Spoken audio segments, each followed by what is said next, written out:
ஹரஹர சங்கர ஜெய ஜெய சங்கர காஞ்சி சங்கர காமகோடி சங்கர.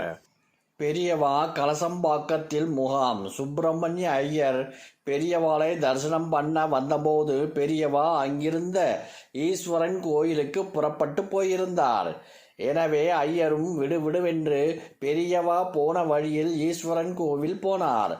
கொஞ்ச தொலைவில் பெரியவா போய்க் கொண்டிருப்பது தெரிந்தது. அப்போது ஐயரின் பார்வையில் பெரியவாளின் திருவடியும் பாதரட்சையும் விழுந்தது.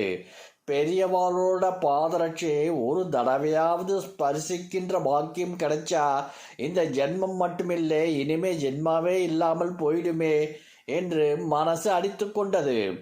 குருவின் பாதுகையின் மகிமையை குருவால் கூட விளக்க முடியாதே. கடவுளுக்கும் மேலான ஒன்று நம்பிக்கை என்றால் குருவிற்கும் மேலானது குருபாதம், குரு பாதுகை. பெரியவா கோவில் முன்னால் நின்று கொண்டு சற்றும் முற்றும் பார்த்து கொண்டிருந்தார். ஐயர் ஓடிப்போய் கூட்டத்தில் சேர்த்து கொண்டு விட்டார். பெரியவா பாதுகையை பத்திரமா யாராவது வச்சுக்கணுமே என்று அவர் மனசு கவலைப்பட்டது. இரு உனக்காகத்தானே இன்னைக்கு நான் கோவிலுக்கே வந்திருக்கேன் என்பது போல பெரியவா, நான் கோவிலுக்கு போயிட்டு வர வரைக்கும் என் பாதரட்சியை யாராவது வச்சு கொண்டிருப்பேளா? சுற்றி இருந்தவர்கள் தங்களுக்கு அந்த பாக்கியம் கிடைக்குமா என்று அவளோடு பார்த்தனர். சிகை வச்சுட்டு இருக்கிறவா யாராவது இங்கே இருந்தா அவா இந்த பாதரட்சியை வச்சுக்கலாம். அங்கிருந்தவர்களில் சுப்பிரமணிய ஐயர்தான் பாரிஷாதர்களைத் தவிர சிகை வைத்திருந்தவர்.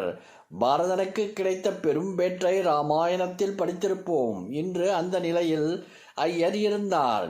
கண்கள் குளமாக ஜெகத்குருவின் பாதுகையை நடுங்கும் கைகளில் ஏந்தி பன்முறை கண்களில் ஒற்றிக்கொண்டு சிரசில் வைத்துக்கொண்டு பெரியவாளின் கருணையை எண்ணி எண்ணி உருகிப்போனார். பெரியவாளோடு அத்தனை பேரும் கோவிலுக்கு சென்று விட்டனர். ஐயர் மட்டும் பாதுகையோடு கோவில் வாசலில் ஆனந்தமாக நின்று கொண்டிருந்தார். பக்தனுடைய ஆசை பகவான் விஷயத்தில் போதும் என்று வராது. துவைத பாவம் இருக்கும் வரையில் ஐயர் மனம் பாதுகையை வைத்துக்கொண்டு இருக்கிறது பரமானந்தம்தான்.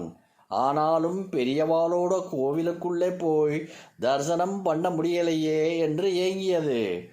உள்ளே பெரியவாளுக்கு மரியாதை பண்ணிவிட்டு சுவாமிக்கு தீபாராதனை காட்ட தயார் பண்ணினார் அர்ச்சகர். அவரை கையமர்த்தி விட்டு பெரியவா தன்னுடைய பாரிஷாதர் ஒருவரிடம், வெளியிலே பாதுகை வச்சுண்டு ஒருத்தர் நின்றுட்டு கொண்டிருப்பார், நீ போய் அதை வாங்கிண்டு அவரை உள்ளே அனுப்பு என்று சொன்னார். பாரிஷாதர் வந்து பாதுகையை வாங்கி கொண்டு ஐயரை உள்ளே அனுப்பினார். இதோ அவருடைய 2வது ஆசையும் இங்கே அமோகமாக நிறைவேறியது. கர்ப்ப கிரகத்துக்குள் குத்து விளக்குகள் பிரகாசமாக ஒளிவிட பரமேஸ்வரன் லிங்க ரூபமாக நாகாபரணம் சூட்டி உச்சியில் வில்வ மாலை தரித்து ஆவுடையாராய் சுற்றிய மயில்கண் வேஷ்டியும் மேலிருந்து அருவி போல் விழும் அங்க வஸ்திரமாக காட்சி அளிக்க பக்கத்தில் உற்சவ மூர்த்தியாக பெரியவா நிற்க அந்த அர்ச்சகர் தீபாராதனை காட்டினார்.